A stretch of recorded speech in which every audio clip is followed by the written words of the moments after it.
Hello everyone. Easy physics by N K channel पर आप सभी बच्चों का आज के इस वीडियो में एक बार पुनः बहुत बहुत स्वागत है। कक्षा 11 की फिजिक्स का एक बड़ा इंपॉर्टेंट टॉपिक गुरुत्वाकर्षण हम पढ़ रहे हैं, जिसमें गुरुत्वीय त्वरण जिसे अपन स्मॉल जी से प्रदर्शित करते हैं उसके मान में कई तरह से परिवर्तन आता है। पहले वीडियो में हमने पढ़ा पृथ्वी की सतह से जब अपन ऊंचाई पर जाएंगे तो गुरुत्वीय त्वरण कैसे परिवर्तित होगा। दूसरे में हमने पृथ्वी सतह के अंदर गहराई में सुरंग खोद करके जाएंगे तो।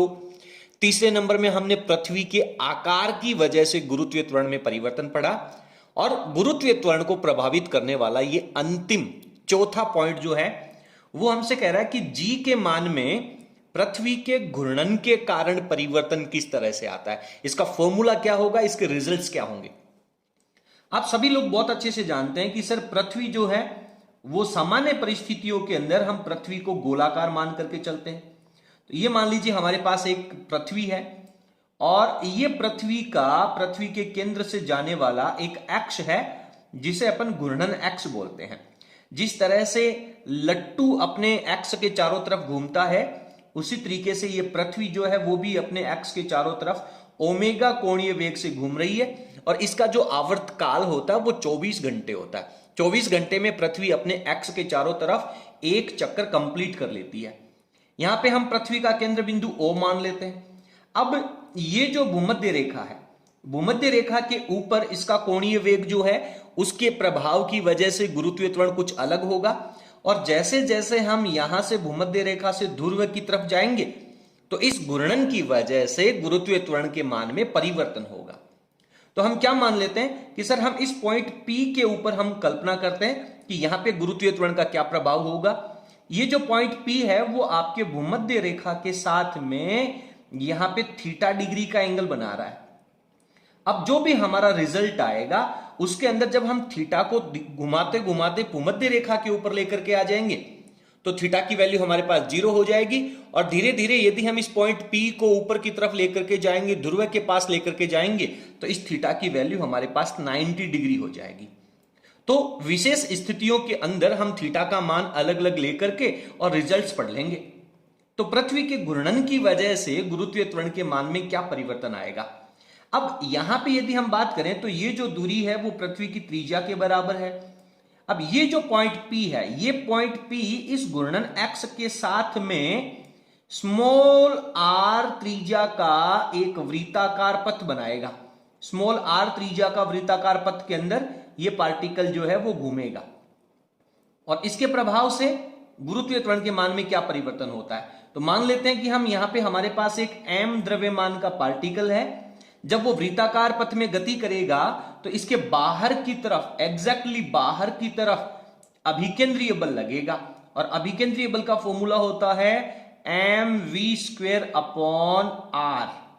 और हम बहुत अच्छे से जानते हैं कि sir v is equals to रेखीय वेग जो होता है, यदि हम यहां पर लिख देता हूं v is equals to formula होता है r ओमेगा, और यदि हम r ओमेगा v की जगह वैल्यू रख देंगे तो हमारे पास क्या बन जाएगा बेटा, m रहेगा, v का स्क्वायर करेंगे तो r स्क्वायर ओमेगा स्क्वायर हो जाएगा, बट्टा में r चल रहा है, बट्टा वाला r का स्क्वायर काट देगा तो हमारे पास m r ओमेगा स्क्वायर बचेगा।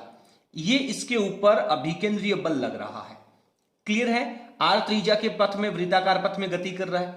अब ये जो एंगल थीटा है, यदि हम इस अभिकेंद्रीय बल को घटकों के अंदर वियोजित कर दें तो यहां पे हमारे पास बाहर की तरफ इस अभिकेंद्रीय बल का जो घटक लगेगा ये वाला एंगल भी हमारे पास थीटा होगा। और हम लोग बहुत अच्छे से जानते हैं कि किसी भी सदिश राशि को जब घटकों के अंदर तोड़ा जाता है तो जिस भुजा के साथ में एंगल दिया होता है वो हमेशा कोस का घटक होता है। इसके लिए आप पीछे के वीडियोस पढ़ेंगे तो आपको क्लियर हो जाएगा।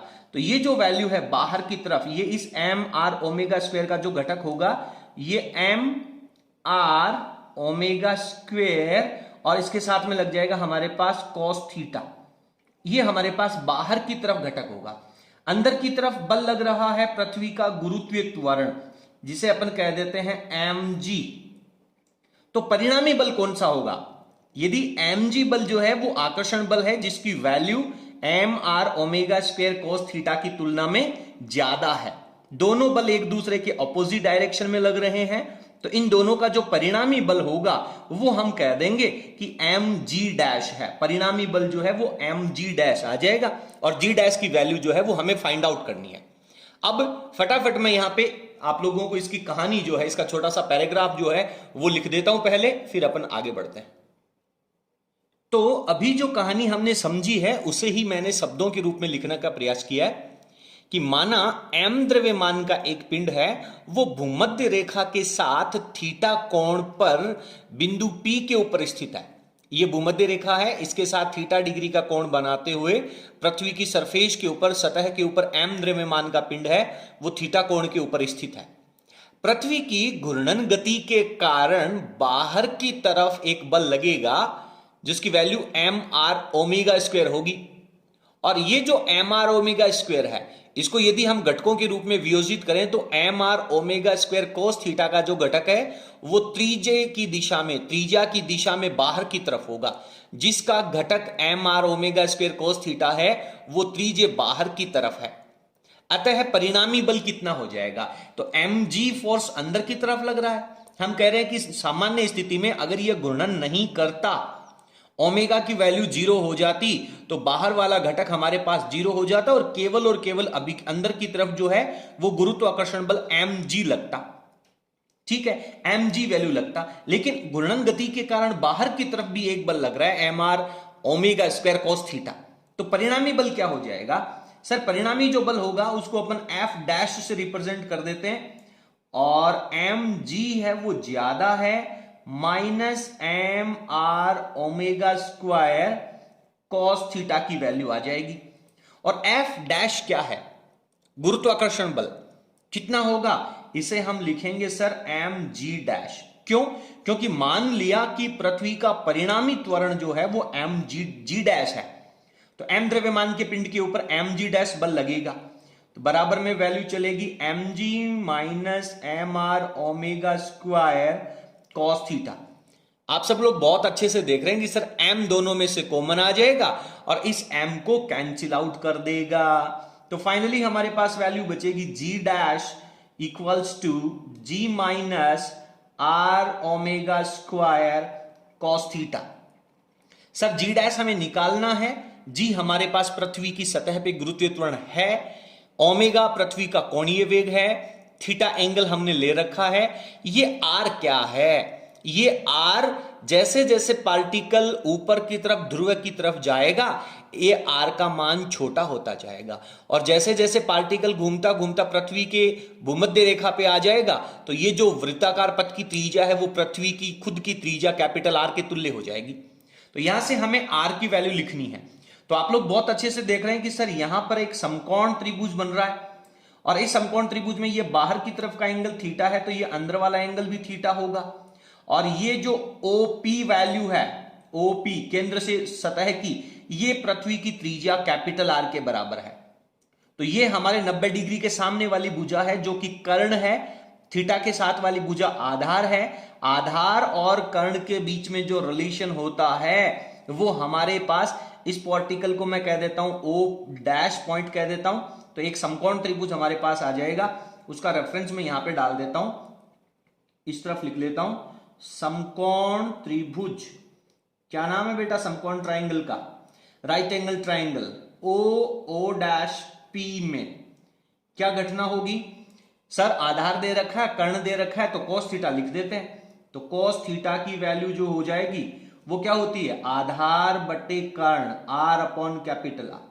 और हमें वैल्यू किसकी चाहिए? स्मॉल r की, तो कैपिटल R मल्टीप्लाई में ले जाइए, तो R is equals to capital R into cos theta value आ जाएगी। ये वैल्यू हम इस इक्वेशन में रिप्लेस कर देते हैं। तो एक बार आप सभी स्टूडेंट्स इस वीडियो की स्क्रीन को पॉज कर लें और इन नोट्स को अच्छे तरीके से लिख लें। मैं थोड़ा सा कॉपी को आगे स्किप करता हूं, ठीक है? तो ये जो वैल्यू स्मॉल r है वो अपन यहां पे रिप्लेस कर देते हैं। यहां पे लिख देता हूं मैं समीकरण नंबर 1 और इसको कह देता हूं समीकरण नंबर 2। तो समीकरण 1 से स्मॉल r का मान किसमें रखते हैं बेटा? समीकरण 2 में रखने पर क्या हो जाएगा? सर जी डैश बराबर स्मॉल जी माइनस क्या लिखूं मैं, आर की जगह आर कॉस थीटा, आगे क्या चल रहा है omega square cos theta, cos theta को एक जगह कर लो, G dash is this is equal to G minus capital R omega square cos square theta. तो ये आपके पास फाइनल रिजल्ट आ जाता है। इसको मैं बॉक्स के अंदर हाईलाइट कर देता हूं। R omega square cos square theta का जो फैक्टर है उससे गुरुत्वीय त्वरण जो है वो कम हो जाएगा, यानी घूर्णन गति की वजह से गुरुत्वीय त्वरण के मान में कमी आती है। ठीक है, घूर्णन से, यहां पे रेफरेंस में इसको स्टेटमेंट के रूप में लिख देता हूं, घूर्णन गति से या घूर्णन गति के कारण क्या होगा, जी स्मॉल जी के मान में क्या आ जाती है, कमी आती है, कमी आती है। क्लियर बेटा? चलिए अब विशेष स्थितियां लेकर के हम आगे बढ़ने वाले हैं। तो पहली स्थिति ले लेता हूं मैं, स्थिति नंबर 1, सिचुएशन नंबर फर्स्ट। अगर हम ध्रुवों के ऊपर पहुंच जाएं तो क्या हो जाएगा, ध्रुवों पर गुरुत्वीय त्वरण कितना हो जाएगा, घूर्णन गति का प्रभाव पड़ रहा है, याद रखें गुरुत्वीय त्वरण। तो ध्रुवों पर जाते जाते थीटा का मान क्या हो जाएगा, theta equals to sir 90 degree हो जाएगा, and we know very well cos 90 equals to 0, तो ये पूरा फंक्शन 0 हो जाएगा, एंड फाइनली जी डैश जो है वो हमारे पास जी रह जाएगा, यानी घूर्णन गति का ध्रुवों के ऊपर कोई प्रभाव नहीं पड़ेगा। थीटा का मान 90 डिग्री हो जाएगा तो घूर्णन गति का कोई प्रभाव नहीं पड़ेगा। तो इस रिजल्ट को भी मैं यहां पर शब्दों के रूप में लिख देता हूं, ध्रुवों पर जी के मान में पृथ्वी के घूर्णन का कोई प्रभाव नहीं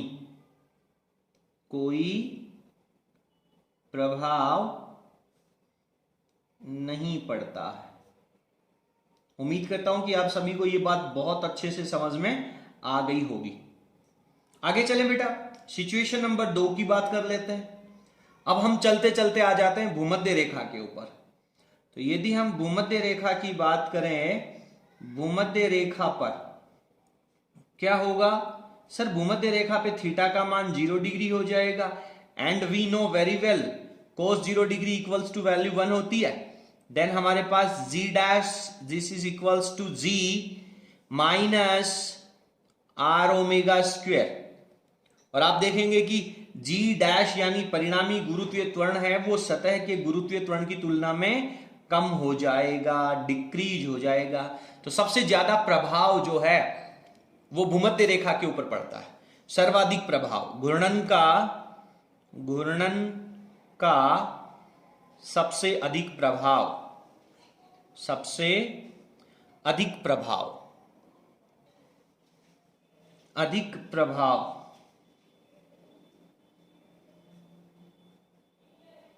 पड़ता है।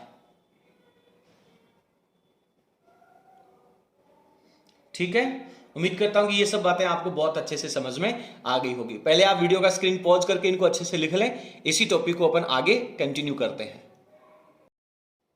अब यदि हम इन दोनों समीकरणों को देखें तो ध्रुवों के ऊपर जो गुरुत्वीय त्वरण था वो पृथ्वी की सतह के गुरुत्वीय त्वरण के बराबर है, पृथ्वी की घूर्णन गति का कोई प्रभाव नहीं है, और भूमध्य रेखा के ऊपर घूर्णन गति की वजह से गुरुत्वीय त्वरण के मान में कमी आ जाती है। पिछले वीडियो में पृथ्वी के आकार का जो फैक्टर था उसमें भी हमने पढ़ा कि गुरुत्वीय त्वरण का मान ध्रुवों पे अधिक होता है, भूमध्य रेखा के ऊपर त्रिज्या की वैल्यू ज्यादा होने से कम हो जाता है। तो भूमध्य रेखा के ऊपर आकार की वजह से भी त्वरण कम होता है और घूर्णन गति की वजह से भी त्वरण कम होता है। यदि हम घूर्णन का फैक्टर दोनों में यहां पे तुलना करें तो हमें पता चलेगा कि ध्रुवों के ऊपर और भूमध्य रेखा के ऊपर गुरुत्वीय त्वरण के मान में जो कमी है ध्रुवों के ऊपर गुरुत्वीय त्वरण ज्यादा होगा, भूमध्य रेखा के ऊपर गुरुत्वीय त्वरण कम होगा, और दोनों के बीच का जो डिफरेंस है वो हमारे पास आर ओमेगा स्क्वायर के बराबर होगा। आर जो है वो पृथ्वी की त्रिज्या है और ओमेगा जो है वो पृथ्वी का घूर्णन कोणीय वेग है, और आवर्तकाल 24 घंटे होता है। तो दोनों की वैल्यू यदि हम रिप्लेस करें तो हमारे पास इसका आंसर आएगा 0.034 मीटर अपॉन सेकेंड स्क्वायर। तो गुरुत्वीय त्वरण के मान में जो डिफरेंस है वो हमें यहां पे याद रखना चाहिए। अब हम बहुत अच्छे से जानते हैं कि जहां पे गुरुत्वीय त्वरण कम होगा वहां पर वस्तु का भार भी कम होगा। तो ध्रुवों के ऊपर गुरुत्वीय त्वरण ज्यादा है तो वहां पे वस्तु का भार अधिक होगा, और भूमध्य रेखा के ऊपर गुरुत्वीय त्वरण घूर्णन गति की वजह से कम हो जाता है तो भार भी कम हो जाएगा। तो वस्तु के भार में कितना परिवर्तन होगा, तो मैं यहां पे लिखता हूं, ये कुछ इंपॉर्टेंट फैक्ट्स हैं जो आप लोगों को अच्छे से पढ़ने चाहिए। ध्रुवों तथा भूमध्य रेखा पर वस्तु के भार में अंतर,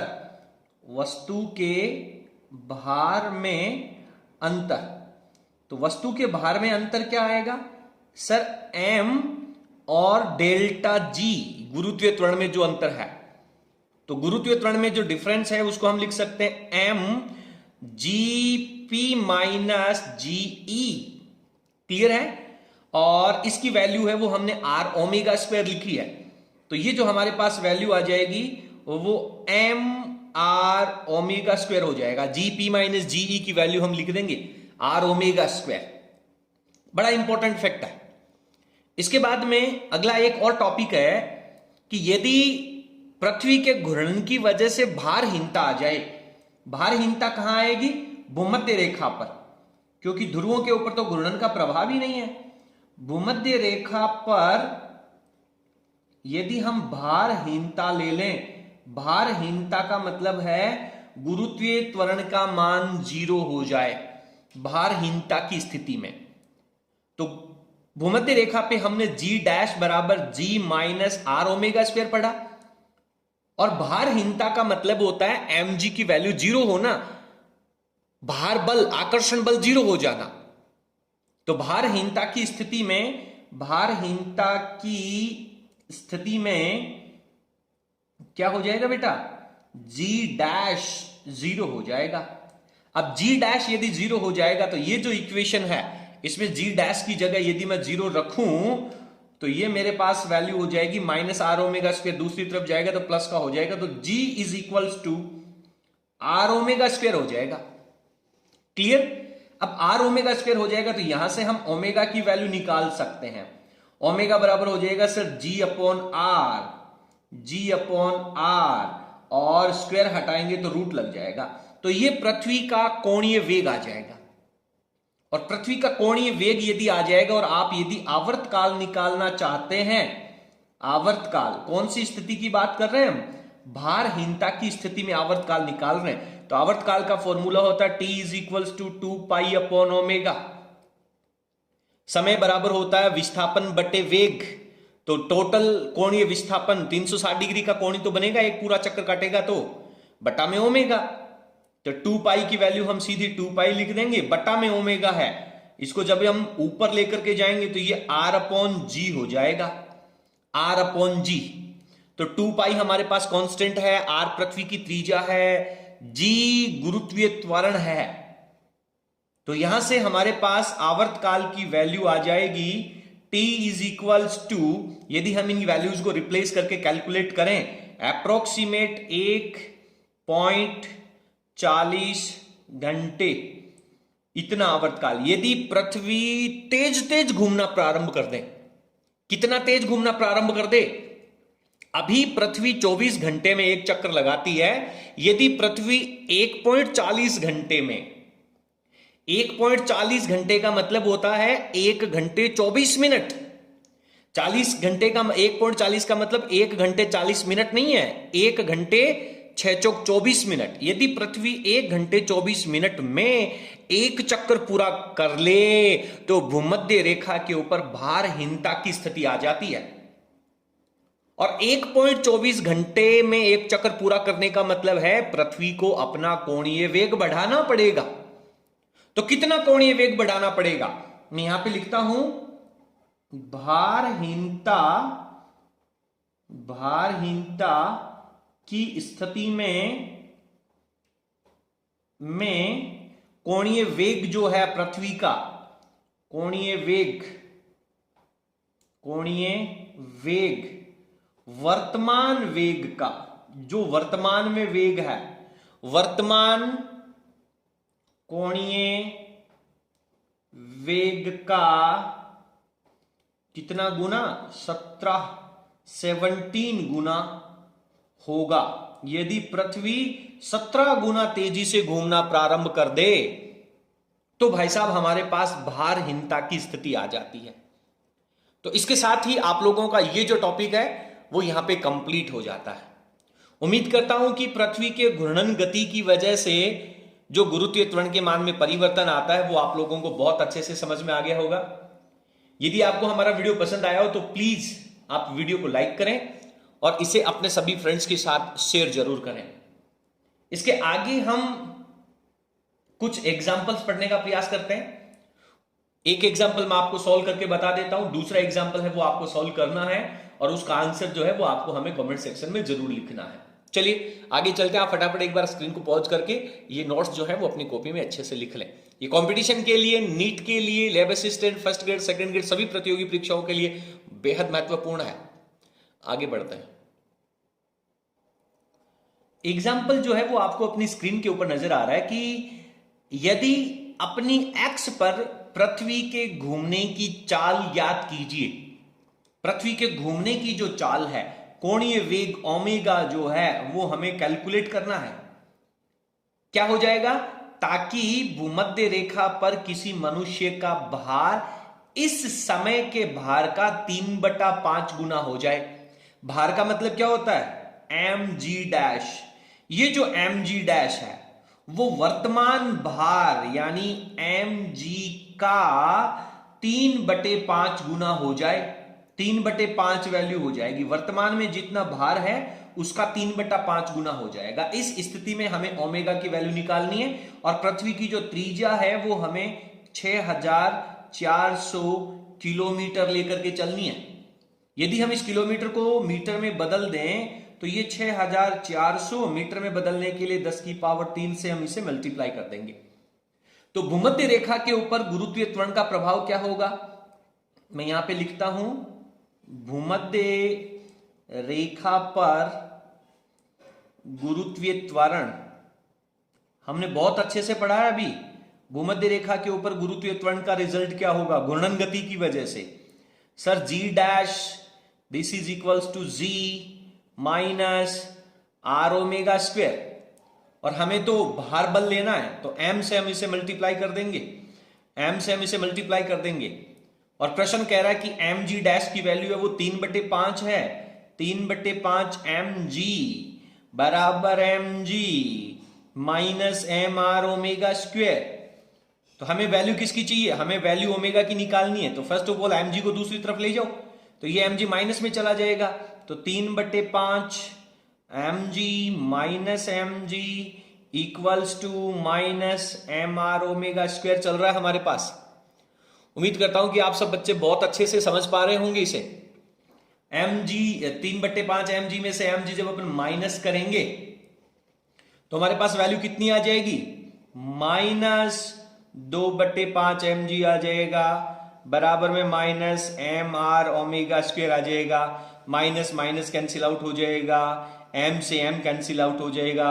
हमें ओमेगा की वैल्यू चाहिए तो ये हमारे पास 2g/5 चल रहा है और r हमारे पास बट्टा में आ जाएगा और स्क्वायर हटाएंगे तो रूट लग जाएगा।